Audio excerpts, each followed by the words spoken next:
Hello friends, આજે આપણે બનાવીશું લીલું હળદરનું અથાણું। દરેક ગુજરાતીઓને અથાણું તો જોઈએ, ગમે તે ફોર્મમાં અથાણા તૈયાર તો કરી જ દે।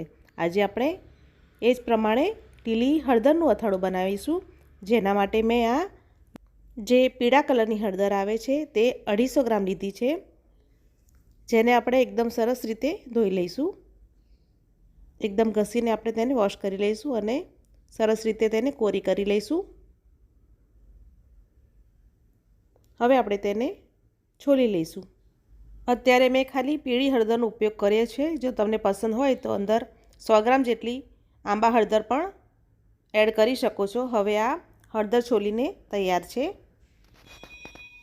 હવે આપણે તેને એકદમ પતલી સ્લાઇસ કરીને કટ કરી લઈશું।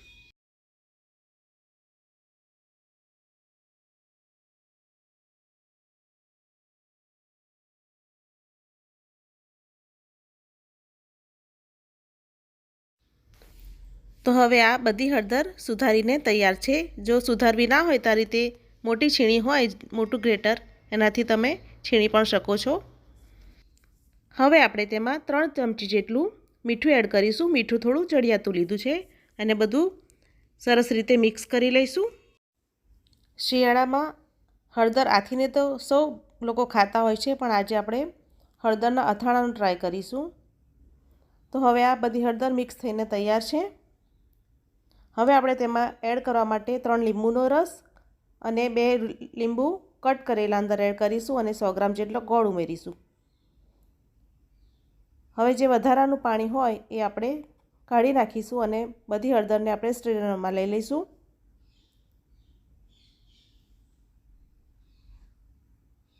અને સ્ટ્રેનરમાં પોળી કરીને આપણે અડધો કલાક માટે તેને કોરી થવા દઈશું।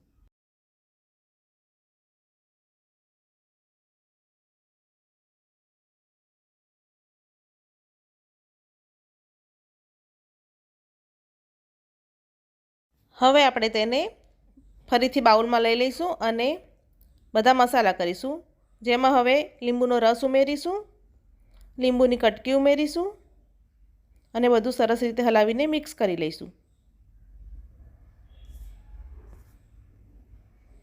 હવે આપણે જે ગોળ સુધારીને તૈયાર કર્યો હતો એ ઉમેરીશું।